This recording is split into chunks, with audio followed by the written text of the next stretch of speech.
E aí, galera? Botafogo História, ontem, hoje, para sempre. Estamos de volta, mais um episódio extremamente excelente. Vamos dar inicialmente o nosso boa tarde ao brother Marcelão, o homem da bandeira, exato. Roberto Narral, é isso, estamos firmes. Rapaziada, é o seguinte, antes de mais nada, safardana, você que não é inscrito no canal, pô, dá essa moral pra gente aqui, inscreva-se no canal, tem uma série de histórias, você que está chegando agora pela primeira vez, porra, tem uma porrada, com perdão na palavra, hein? Uma porrada de episódios, tudo fatiadinho, vários temas sobre jogadores, sobre fatos, sobre títulos. Dá um confere na nossa homepage no YouTube, você vai se deliciar. Pô, se inscreve no canal para impulsionar esta bagaça. Já aproveita e curte o vídeo. Tá aí, ó, tá de bobeira, não tá olhando ali aquele negocinho, pá, o sino, vai lá e creu.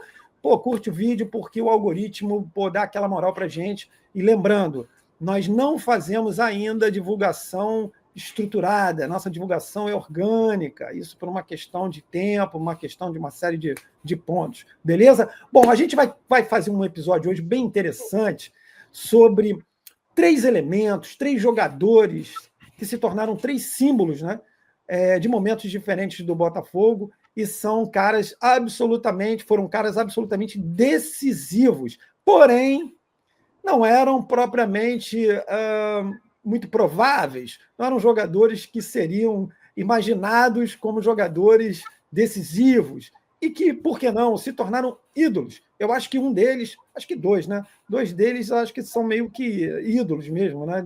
Escrevendo um nome bastante forte na história. Aí a gente resolveu fazer isso, trazer três jogadores que certamente, quando chegaram no Botafogo, ninguém deu a mínima, assim, falar, esses caras aí, ok, beleza. E eles saíram muito maiores do que quando chegaram, né? Então vamos lá, vamos começar o nosso giro. Hoje vai ser um negócio completamente diferente, porque eu sou o último, né? Então, normalmente eu sou o primeiro. Então vamos lá, vamos começar com o nosso Roberto Narral. Vamos nessa, Narral. Fala, pessoal. Então, eu vou falar hoje de Editácio Vieira de Andrade. Tem até que colar aqui. Editácio Vieira de Andrade. Tem até que colar o nome dele aqui, que é o nosso Dimba. É o Dimba, que jogou no Botafogo, né? Fez gol do título e nós vamos ver tudo isso aqui. Quem é Dimba? Né? Quando começou o Dimba a jogar futebol? Bom, o Dimba nasceu no Distrito Federal, em Sobradinho, dia 30 de dezembro de 73, e jogava no futebol de salão. Só aos 20 anos que ele foi para o futebol de campo, já em 1994. E ele disputou o Campeonato Brasiliense pelo Sobradinho em 94 e em 95, fazendo seus golzinhos lá, muito bem. Em 95, ele foi emprestado para o Brasília, no segundo semestre, para disputar a Série C.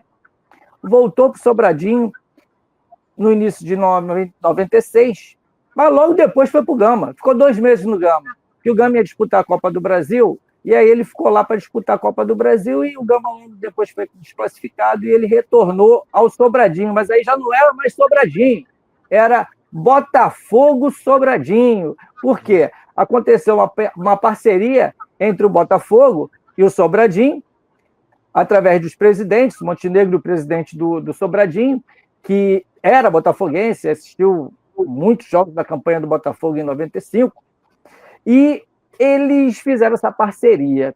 Seria interessante, porque jogadores do Botafogo, com idade estourada dos juniores, ou já mesmo sem espaço no clube, seriam emprestados para lá, e aqueles destaques do Botafogo Sobradinho, aquele jogador que chamasse atenção, viria para cá.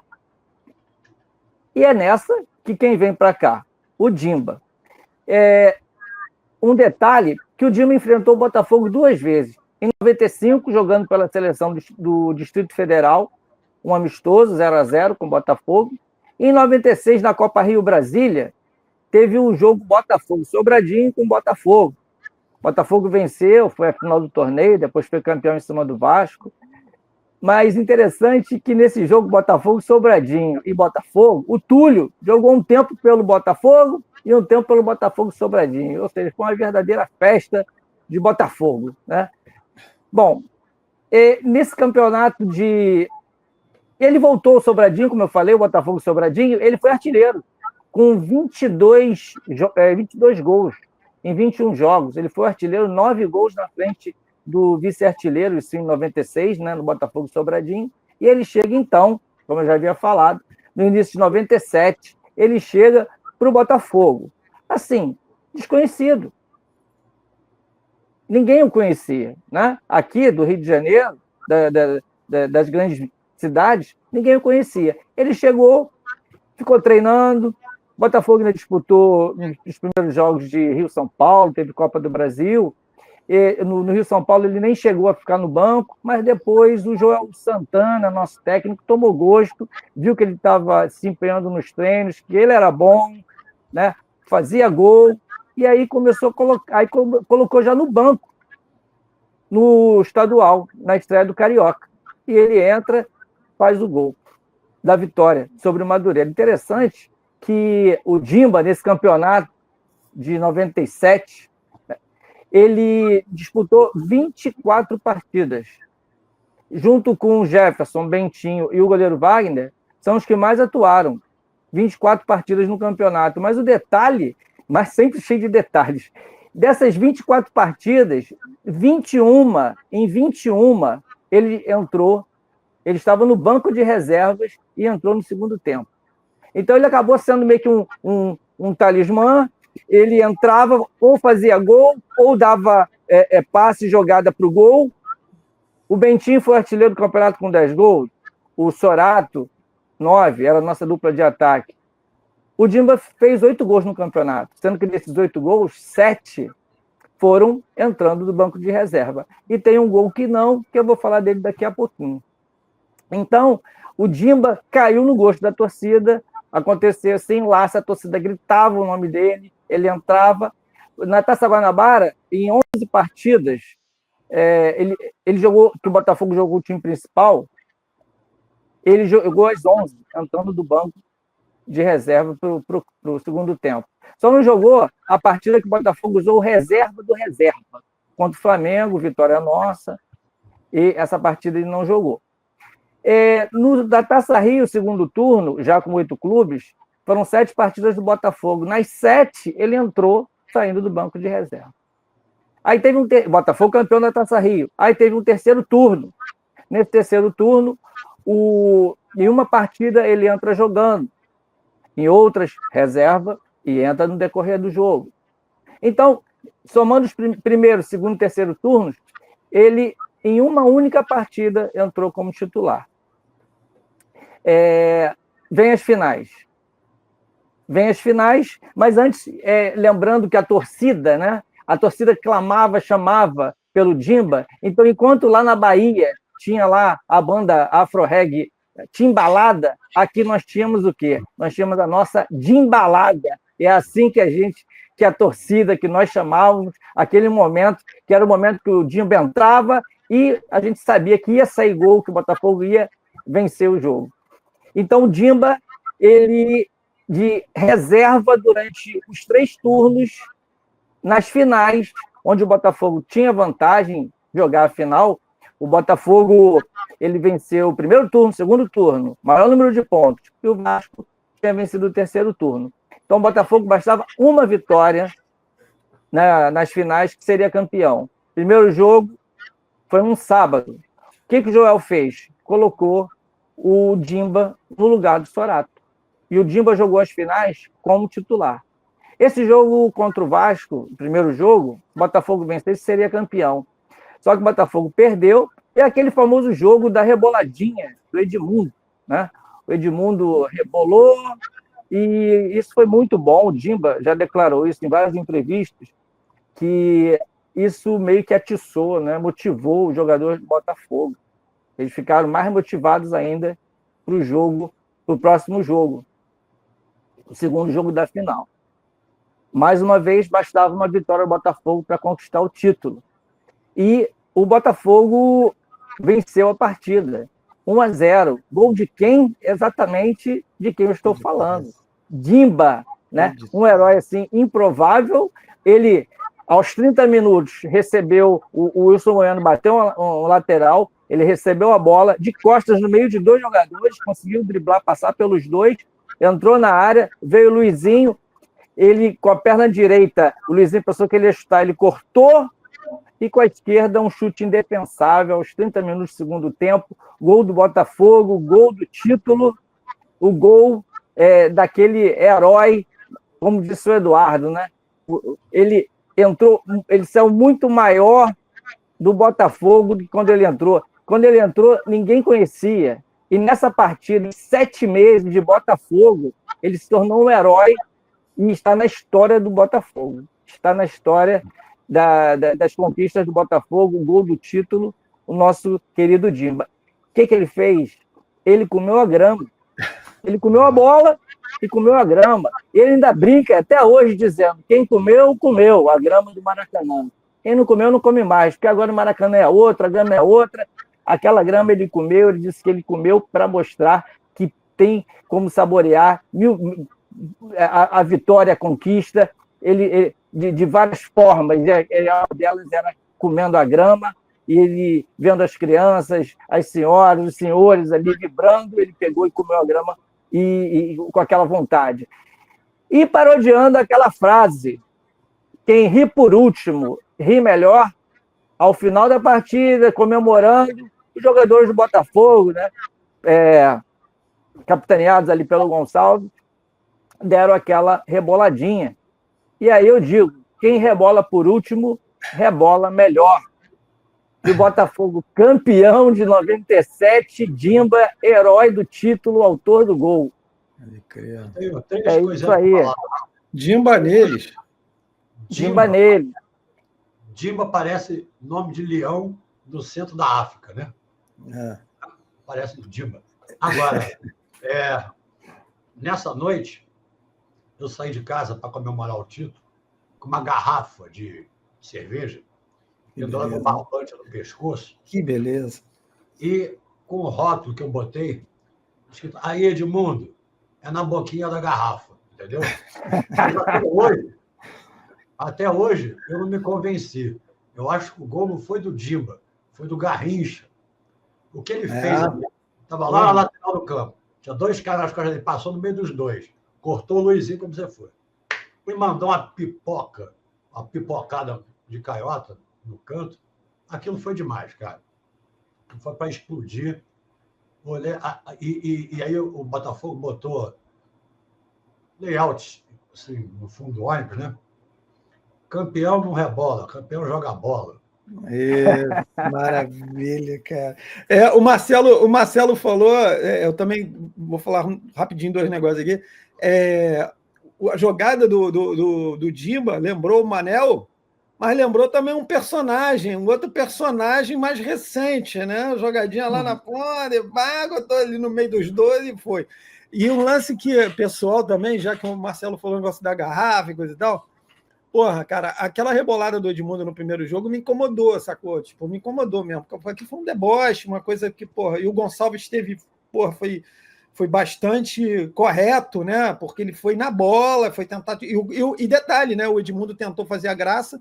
Quando ele corta, salvo engano, foi o Marcelinho Paulista, chega rasgando tudo, bola, Edmundo, vai tudo. Aqui tu não vai se criar. E aí, quando acabou o jogo, eu fiquei com aquilo na cabeça. Falei, pô, esses caras tinham que dar. Eu fiquei pensando, né? Eu tava amarradão, comemorando e tal. E eu falei, pô, a minha ex-mulher tava comigo e tal, feliz. Ela nem Botafogo mas ficou, né, na hora. E aí eu falando assim, pô, tem que ter um troco. Aí logo depois eu tô vendo os jogadores do Botafogo indo para trás do gol. Eu falei, pô, é agora. Pô, meu irmão, eu fui também, cara. Fiquei ali na televisão dando a rebolada, porque aquilo foi maravilhoso, cara. Então, assim, o Dimba realmente, ele é total desconhecido, né? E só outro detalhe que me veio à cabeça, Narral. Ele não jogou o jogo lá dos reservas e coisa e tal, porque ele era o 12º jogador do Botafogo. Exatamente. Então ele foi poupado, né, meu irmão? Ele foi para um reserva que foi poupado daquele jogo. O time reserva desfalcado do Dimba, né? Do Dimba, exatamente. Só para quem não sabe, né? Era a Taça Guanabara, tinha um torneio, tinha um regulamento esdrúxulo. O time que fizesse o maior número de pontos na Taça Guanabara tinha que jogar contra o segundo para decidir a Taça Guanabara. E o Botafogo tinha ganho os 10 jogos. Aí foi jogar com o Flamengo. 11? Sim, ganhou os 10 para jogar com o Flamengo. Isso aí. O Flamengo precisava ganhar para passar o Vasco e disputar a Taça Guanabara com o Botafogo. O Botafogo botou o time reserva desfalcado do Dimba, o Eurico ficou pau da vida, e nós fomos lá e metemos 1-0 gol do Serginho e fomos Renato. disputar o título que já era Renato. Renato. Jogada com o Serginho, foi o Renato. E fomos disputar o título com o Vasco, ganhamos de 1-0. Quer dizer, a gente ganhou 12 jogos em 11, com 108, mais ou menos, por cento de aproveitamento naquela Taça Guanabara. E um detalhe... Peraí, só um negócio. Não, 12 jogos em 11, não. O Botafogo ganhou 12 em 12. 12 em 12. Não, sim. A gente ganhou 12 jogos em 11, que era para ter tido 11 só. Tá, beleza. Entendi. Não, o Botafogo é curioso que o Botafogo fez, não foi o maior número de pontos. O Botafogo fez o maior número de pontos possível, porque ele ganhou todos. E era isso que eu ia falar aqui. É o único time que num turno, aí desde que se estabeleceu o turno lá em 72, né? É o único time que num turno venceu todos os jogos. Tem lá em 73, né, o grupo A, grupo B, que o Vasco ganhou 3 partidas do grupo B. Aí podem até falar, mas assim, turno regular, com todos se enfrentando, é o único time 100%. Eu me lembro que eu tenho até hoje uma camiseta, minha prima me deu, uma camiseta, vendia no camelô, Fogão 100%. Porque foi assim que o Botafogo conquistou a Taça Guanabara, é assim que a gente falava, 100%, ganhou todas. Na verdade, 108%, né? Mas e uma coisa incrível desse campeonato também, o Botafogo jogou 12 partidas na Taça Guanabara. Os outros 2 turnos foram com 7 e 7, né? 14. Só aí são 26 jogos. Mais 2 no final, 28. Se eu não me engano, se não me falha a memória, eu acho que eu estou certo, nesses 28 jogos, o campeão, que ganhou 2 turnos, não teve nenhum pênalti a favor. Eu estou puxando pela memória aqui, não lembro de ninguém batendo pênalti, verdade. Nenhum gol de pênalti. Não estou lembrando, não, verdade. É inédito, né? É maneiro isso, maneiro. Não. Galera, então é isso, nosso Dimba, Editácio. Pô, devem ter quantos no mundo, hein? Editácio talvez uns 1. Bom, vamos passar agora, vamos dar um salto que não é nem tão grande, mas é um salto legal, e vamos botar para a conversa o Marcelão. Diz aí, Marcelo! Eu vou falar de outro herói do Botafogo, para mim, um ídolo, acho que patrocínio do Botafogo, já teve no Mural dos Ídolos, Mauro Joel Carli. O Joel Carli, ele nasceu em Mar del Plata, né? Deixa eu colar aqui a data, que é 19 de outubro de 1986. E aí, no final de 2015, o Botafogo traz o Joel Carli para jogar em 2016, já com 29 anos. Né? Ninguém conhecia, porque ele jogou no Aldosivi, né? Aldosivi. Como é que se fala? De Mar del Plata, depois jogou em 2 times pequenos, estava no Quilmes e veio para o Botafogo. Quer dizer, ninguém conhecia ele aqui. Né? Era um desconhecido de 29 anos. Ninguém imaginava que ia acontecer o que aconteceu. Ele estreou contra o Resende, no início de 2016, estadual, uma vitória de 1-0. E logo se tornou titular. Né? Jogou várias partidas. Quer dizer, ele não jogou tantas partidas porque ele tomava muito amarelo, né? Teve uma contusão braba também, em 2 anos desse que ele jogou. Teve uma que ele passou 45 dias sem jogar, em 2016. Tinha muito amarelo, tinha expulsão. Tem uma história sobre expulsão do Carli sensacional. Mas, em 2016, participou do time que classificou o Botafogo para a Libertadores, de 2017, depois de muitos anos. E o Carli era um cara assim. ele acabou se apaixonando pelo Botafogo mesmo. E era um cara que não era só raçudo, ele tinha técnica. Né? A impressão que me dava é que ele tinha um problema na perna, uma perna que é mais dura que a outra, não sei, posso estar errado. Ele não era um jogador rápido, era mesmo. Mas ele tinha um senso de colocação e uma técnica que era um troço impressionante para tirar a bola dos outros. Era um cara sensacional. E era um cara que se impunha respeito tanto aos adversários quanto aos companheiros. Né? Então, jogou 2016, disputou a Libertadores em 2017, veio 2018, o Botafogo foi para a final. Olha só, Narral, contra quem? Contra o Vasco. Primeiro jogo, o Botafogo perdeu de 3-2 do Nilton Santos. O Vasco fez o terceiro gol aos 48 do segundo tempo. O segundo jogo foi no Maracanã. O Vasco não esperava que a vingança viria logo. Finalzinho do jogo, o Léo Valência, aos 43, 42, foi expulso. 0-0 o jogo, o Vasco está sendo campeão. E a torcida do Vasco explodiu. Com um a menos, com não sei o quê, babá. Marcelo, só lembrando que tinha um jogador do Vasco que tinha sido expulso antes. Então, o Botafogo não estava com a menos, aí ficou empatado. Tem razão, desculpa. Mas quando o Léo Valência foi expulso, aos 43, a torcida do Vasco foi campeão. Tinha até um vídeo que viralizou, um cara com um celular filmando um casal de botafoguenses sacaneando. E esse vídeo foi para a internet. O cara deve ter jogado o celular fora e alguém achou o vídeo, né? E ele não ia postar isso. Quando ele estava sacaneando... Acho que ele estava fazendo Facebook ao vivo. Live. Era live. Pode ser. E aí, olha aí a nossa vingança. O Vasco tinha feito aos 48 do segundo tempo. Nós, com que de maldade, uma confusão na área, bate daqui, bate dali, o Pimpão cruza, tira dali, sobra no pé do Carli e é saco aos 49 do segundo tempo. Pagamos com 1 minuto de juros. O Carli falava que nesse gol ele tinha chutado muito mal. Ele nunca tinha chutado tão mal assim, mas entrou. E aí o Botafogo não foi campeão aí. Foi para a disputa dos pênaltis. E o nosso querido Gatito Fernandes pegou acho que 2 pênaltis, né, Edu? Foi 2. 2 pênaltis e nos deu o título. E a torcida do Vasco realmente saiu assim, bastante decepcionada. Esse foi um momento do Carli que marcou muito a torcida do Botafogo. Né?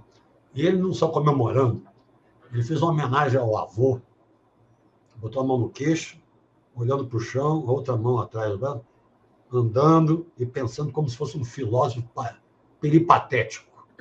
Filosofava andando. E aquilo foi sensacional, essa imagem não me sai da cabeça. Mas no Brasil de 2018, o Botafogo não foi bem, né? Não foi muito bem, não. E em 2019, também não foi muito bem no Brasileiro. Quando chegou 2020, no início do ano, o Carli começou a jogar do lado esquerdo da defesa, né? Coisa que ele não conseguiu fazer direito, não estava bem, não. Em 2020, deixa eu colar aqui, que eu não sei se eu tenho certeza, eu acho que ele só jogou 5 jogos em 2020. E aí houve um acordo de rescisão amigável de contrato, e ele voltou para Mar del Plata, lá para o Aldovise, né? Como é que é o nome? Aldovise, né? Foi para lá. E aí o Botafogo, no Campeonato Brasileiro 2020, um papelão enorme, terminou em último lugar e foi rebaixado para a Série B para 2021. Começou muito mal a Série B, com um técnico chamado Chamusca. Como é que um time chamado Botafogo contrata um cara chamado Chamusca? E contratou 2, né, Marcelo? Na sua história tem 2. Antes tinha o Pérez. Aí veio o irmão. Agora, chamusca do Botafogo não dá, cara. Tinha que ser lança-chamas, incendeia. Fogaré, incêndio. Aí entrou o Anderson Moreira, o time começou a melhorar, ganhou de confiança, ganhou mais 2 jogos, e aí faz o que agora numa hora dessa? Chama o Carly. Lá vem o Carly de novo, chega em agosto, né, disputa a primeira partida dele na Série B, dia 8 de agosto, ganhamos da Ponte Preta de 2-0, e o Botafogo embalou. Embalou e foi campeão da Série B, subiu com facilidade, com muita antecedência. E outra imagem que me marca muito do Carly é lá em Caxias, né, em Pelotas, o Botafogo ganhando de 1-0 do Brasil, de Pelotas. Depois do jogo, o filho dele com a camisa do Botafogo, entrando em campo, abraçá-lo, os 2 chorando. Foi outra imagem do Carly que me marcou demais. Ele virou meu ídolo, ele virou a torcida do Botafogo, a maior parte. Entendeu? Foi um cara muito importante, a maneira como ele defendia o Botafogo. Bom, 22 veio a SAF, né? 22 veio a SAF. E aí houve aquelas contratações de maior vulto, né? Adrielson e Vitor Cuesta viraram a dupla de zaga titular, embora o Carly tenha jogado vários jogos, né? Se não me engano, uns 17 jogos. Inclusive, outra coisa marcante do Carly para mim. Muitas. O jogo contra o Internacional lá no Sul. O outro zagueiro, eram 3 zagueiros, na verdade. O outro zagueiro, o Felipe Sampaio, foi expulso aos 4 minutos. O cara achou que ele meteu a mão na bola de propósito, evitou o gol. Quer dizer, ele fez isso antes, mas até VAR, não sei o que, foi expulso aos 4 minutos do primeiro tempo. Pênalti, o Internacional fez 1-0, o Internacional fez 2-0, e no final no meio, 20 e tantos, 30 minutos, o Botafogo diminuiu para 2-1. E aí vão entrevistar o Carly no intervalo. Mas foi com 1 a menos. E o Carly dá a seguinte declaração, eu tenho gravado isso. Olha, não ficou tão ruim para a gente o primeiro tempo assim. Está 2-1. Nós vamos voltar para o segundo tempo, procurar empatar e depois virar o jogo. Ele falou isso. E foi o que aconteceu. O Botafogo empatou e virou contra o Internacional, uma vitória sensacional, época, o Botafogo bem desfalcado, inclusive. Foi uma das vitórias que eu mais vibrei nos últimos anos. Claro que tem outras maiores, lógico, mas aquilo me emocionou muito. Né? Você vê o Carly jogando com aquela vontade, comandando todo mundo, entendeu? E dizendo que vai ganhar o jogo, aquilo para mim é de uma personalidade espetacular. Bom, em 2023, aí sim, ele jogou pouco. Jogou 3 partidas. Uma delas foi a partida de despedida dele. Botafogo e Magallanes, do Chile, na Copa Sul-Americana, no Newton Santos. Ele entrou aos 42 minutos do segundo tempo. E foi muito homenageado. Foi 1-1 o jogo, meu avô classificado e tal. Foi muito homenageado e teve até uma homenagem, um corredor, né, formado pelos jogadores, aplaudindo o Carly e tal. E ele foi um dos, ou se não eu não contei o número de jogos do Gatito Fernandes, mas o Carly jogou 191 partidas pelo Botafogo. Em 74 delas, 38,7%, o Botafogo não tomou gol. Não tomou gol. O Carly era um esteio na defesa, porque ele arrumava o cara que jogava com ele também. Ele era muito inteligente, ele dava orientação. o pessoal que jogava com ele acabava jogando melhor, né? Apesar de nem sempre ele ter companheiros assim tão, né, bons de bola. O Carlos fez 10 gols pelo Botafogo e conseguiu uma façanha que, mesmo depois de se despedir, no dia 1º de novembro, ainda de 2023, naquele jogo que a gente perdeu para o Palmeiras 3-4, o Carlos foi expulso. Mas como o Carlos foi expulso se não jogava mais? Ele era da comissão técnica.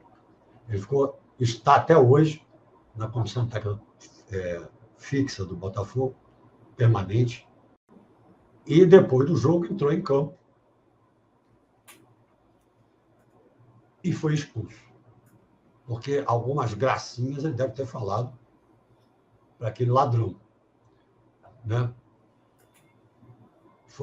O Carlos é um cara com uma personalidade forte, um personagem que eu gosto, é um cara inteligente, entendeu? Está fazendo um bom trabalho, dizem todos lá do Botafogo, lá dentro. E é um cara de... Eu me orgulho de ter tido um jogador assim no Botafogo, entendeu? Com essa alma de Botafogo. Eu gosto desses caras. E o Carlos foi importantíssimo para isso, inclusive para a caminhada na Série B.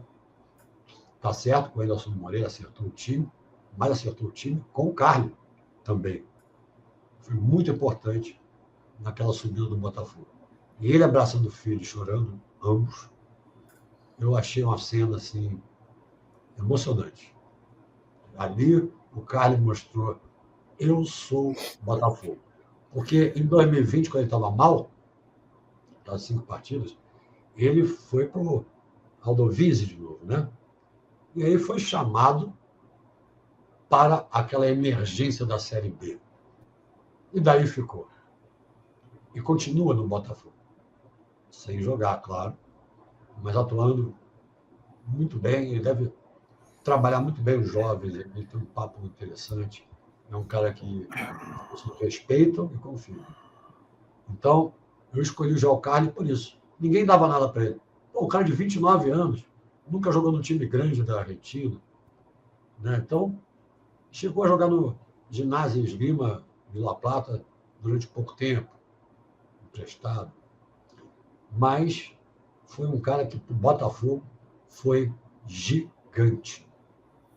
Gigante, Joel Carlos. Bom, galera, vamos seguindo aqui. Eu vou, Dimba, Carli, e eu vou falar sobre um cara, mas eu vou falar muito rápido, porque a gente acabou se estendendo um pouquinho. O cara que eu vou falar, ele saiu tem meia hora do Botafogo, mas assim como o Dimba e o Carli, chegou, ninguém conhecia, ninguém dava nada, e saiu do Botafogo infinitamente maior do que como entrou. Você conhece o zoológico? O zoológico tem vários animais interessantes. Tem um animal interessante que não fica em jaula, né? Porque em jaula ele sairia por dentro, ficaria meio de lado assim, sairia, que é o jacaré, né? E jacaré passou a ser a forma, o apelido que esse jogador passou a ser conhecido no Botafogo. O Jacaré. Jacaré é o nosso Júnior Santos. Bom, o Júnior Santos, eu vou falar muito rápido sobre o Júnior Santos, até porque está bem fresquinho na memória da galera, a gente não precisa ficar trazendo tanta coisa. Mas o Júnior Santos é o seguinte: o que é importante a gente trazer é a incongruência, né, a contradição na carreira desse jogador, um negócio muito maluco. Por que contradição? Primeiro, em relação à desvalorização e valorização, ok, beleza, já falei rápido sobre isso, mas o lento e o rápido na vida desse cara. Primeiro, tudo foi muito lento, porque ele gostaria de ser jogador de futebol profissional, mas ele era pedreiro, né, na cidade onde ele nasceu, no interior da Bahia, e, jogava o quê? Jogava amadoristicamente, ganhava um troco lá para poder ganhar, mas o sonho dele era ser jogador de futebol, claro, mas não tinha chance.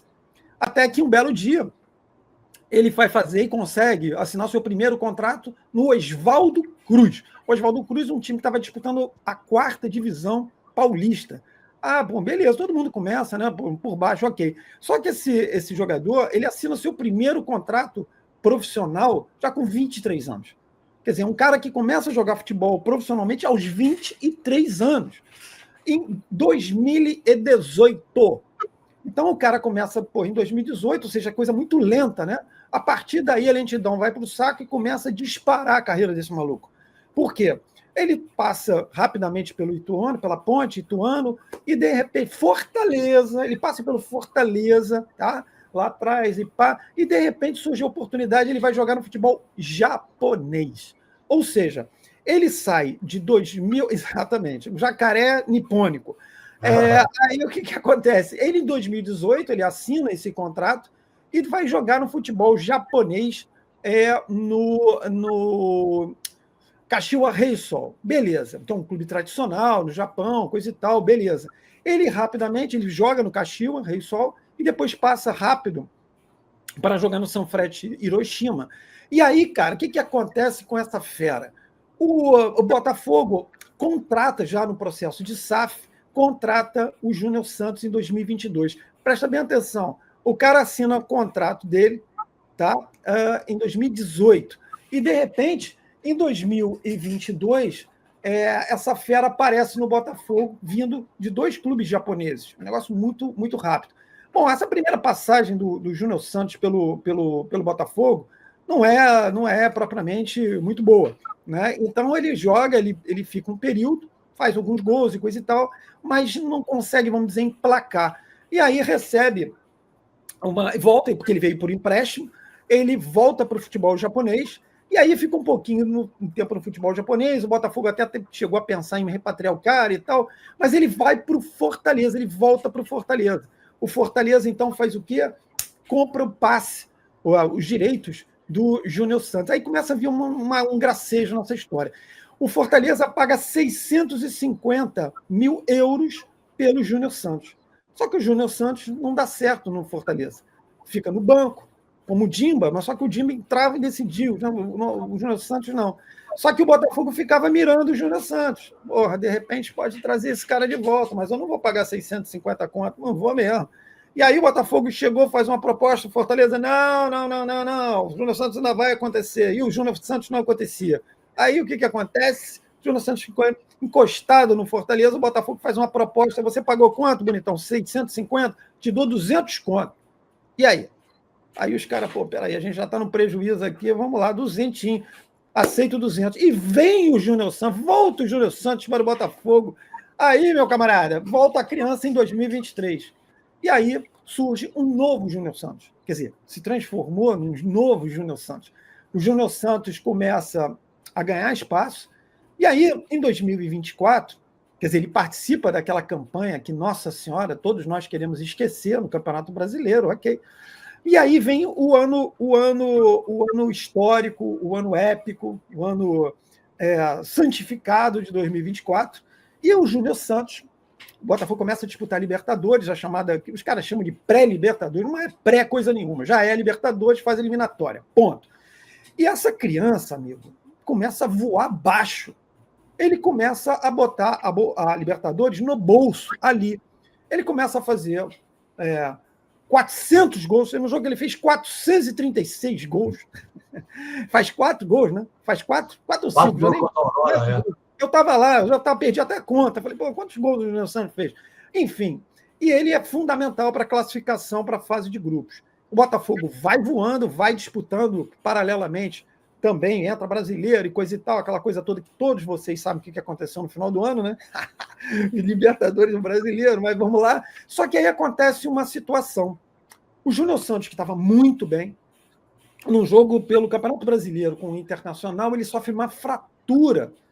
Ele sofre uma fratura na perna esquerda, na tíbia da perna esquerda. Uma fratura muito possivelmente por estresse, porque ele está correndo e aquilo já devia estar... Aí tem uns caras, gramado sintético, meu amigo.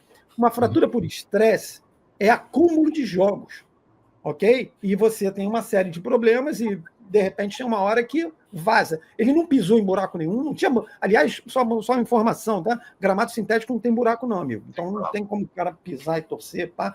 Não tem como. E ele sofre essa fratura. Talvez, para muita gente, eu acredito, também no melhor momento da carreira dele. Aí sabe o que acontece? Aquela Libertadores que estava voando baixo, ele fica fora. Ele fica fora dos confrontos, olha só, hein, com Palmeiras, os 2 jogos com Palmeiras. Ele fica fora dos confrontos com o São Paulo, os 2 jogos, e fica fora dos confrontos com o Peñarol, meu amigo. E aí, Júnior Santos só volta a ficar à disposição mesmo, a Vera. Ele tentou uma volta um pouco antes, mas voltou, sentiu e acabou. Ou seja, ele volta a ficar à disposição na grande finale de Monumental. A criança ficou no banco. Aí, pô, só lembrando rápido o que aconteceu, né? O Botafogo perde o Gregory com 30 segundos, 32, 40, sei lá. Joga com um cara menos o tempo inteiro. Abre 1-0, abre 2-0. Aí vem o segundo tempo, né? Aquela coisa, né? Gol no início, que todo mundo pensou. Quando saiu aquele gol, meu irmão, ficou todo mundo assim, né, cara? Com certeza. Gol do Atlético. Putz! Gol do Atlético. O que eu falei? Gol de quem? Não, você não falou gol de ninguém. Gol de ninguém. Vai lá, tem que falar que é o Atlético, claro. Ficou todo mundo ali, não passava nada, né? Não passava areia.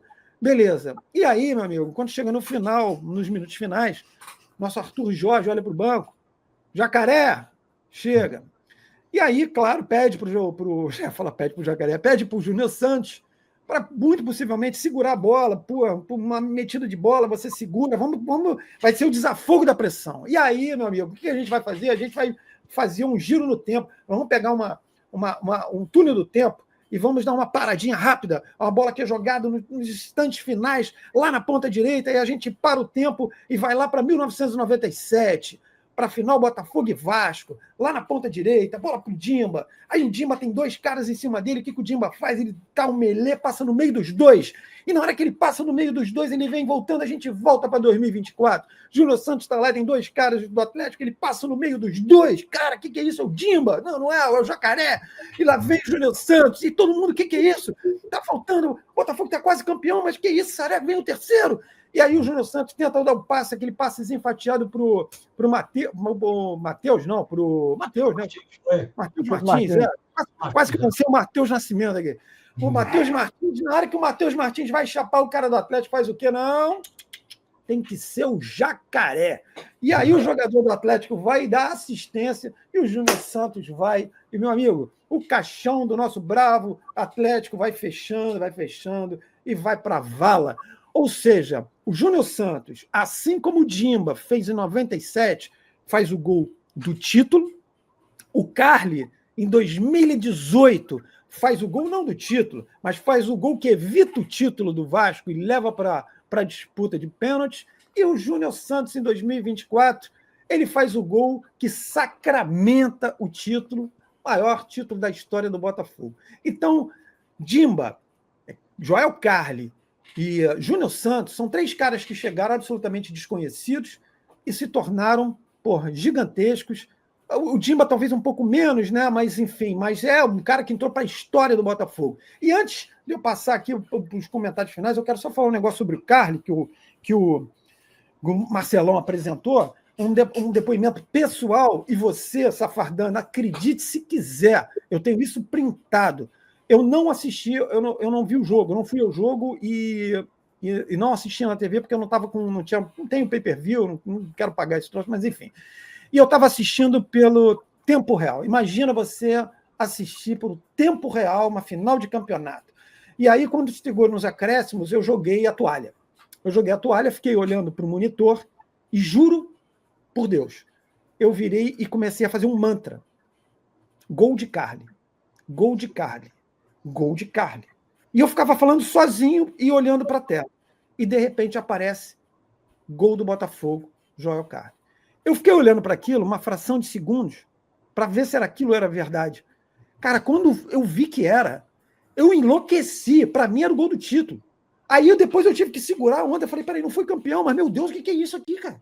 E aí, depois vai para os pênaltis e o Botafogo é campeão, com o Gatito pegando 2. Eu printei esse gol de Carli, depois mandei para meu filho, claro, foi ao jogo. Então, são 3 caras que realmente entraram para a história do Botafogo. Muitas vezes fala assim, de uma forma muito jocosa, uma forma exagerada e tal. Não, esses 3 entraram para a história do Botafogo. Aliás, o Carli ainda faz parte da história do Botafogo, porque ele está lá, é uma figura eterna no Botafogo. Galera, fala, Marcelo. Uma coisinha. Essa jogada do Júnior Santos, passando pelo meio dos dois, né? Ele já tinha feito antes. Só que ele passou e abriu para a esquerda para chutar, e veio um cara e bloqueou ele. Na segunda deu certo. E o troço que mais me irritou, o comentarista de arbitragem, não me lembro, que é o Renato Marcília, da ESPN, dizendo que o gol do Júnior Santos foi ilegal, porque o toque do zagueiro deve ser anulado. O toque do zagueiro não representou uma outra jogada. Ele só tocou na bola. Pô, então tá bom, tudo bem. Mas quem é que deu a bola se o toque do zagueiro não funcionou? Não valeu? Quem é que deu a bola para o Júnior Santos? O próprio Júnior Santos. Exato. Não, não valeu o toque. Então, não dá para... Tem que pensar um pouquinho, né? Ô, Marcelo, esse lance de comentarista de arbitragem, na minha opinião, o que ele sinaliza é a fragilidade. Eu não estou querendo ofender ninguém, não, mas é a fragilidade cognitiva de muitas pessoas. Sim. É a incapacidade. Às vezes você olha algumas justificativas que você fala, o cara não está falando, não é possível que ele esteja falando isso, cara. Eles não sabem, é uma questão, perdão na má palavra, de burrice. Burrice. Você não entendeu. O que o Marcelo acabou de falar, independentemente da justificativa que o cara deu. Porra, o cara do Atlético toca na bola, porra, ele já cria uma nova jogada, sim. Porque não vem com papo de, pô, não teve intenção, senão não tem gol contra, não tem pênalti, não tem nada. Então vai virar tudo bagunça. Então, assim, é uma incredulidade, bicho. Eu fico incrédulo com isso, mas enfim. O mais importante nisso aí é que se você não considerou uma nova jogada, então continua a jogada antiga. Quem é que passou a bola? É exatamente isso que você está falando. É exatamente isso. Pô, o Júnior Santos, quem deu a bola para o Júnior Santos impedido? O Júnior Santos. Entendeu? Pô, não existe isso, né? Galera, então é isso. O episódio de hoje a gente está lembrando esses 3 caras. Realmente a gente espera que vocês tenham gostado. Coloca algum comentário aqui se vocês lembram de outros jogadores que de repente chegaram no clube, e de repente você toca. Claro, tem um monte, cara, tem um monte. Mas assim, lembra pra gente que de repente, quem sabe, vira sugestão para um próximo episódio. Beleza? É isso, rapaziada. Botafogo História ontem, hoje, para sempre. Já sabe como é que é aquele negócio, né? Tem o famoso sininho do Marcelo, que agora já não aparece mais. Esculhambou tudo. Aí. Aqui. É isso. Ele aqui, ó. Aqui, ó. É só dar um toquezinho nele, ó. Ele vibra. É isso aí. Rapaziada, então até a próxima. Se inscreva no canal, curte o vídeo, compartilha com teu amigo e vamos nessa. Até o próximo, até a semana que vem. Fiquem bem, se cuidem. Valeu. Um abraço. Valeu. Boa.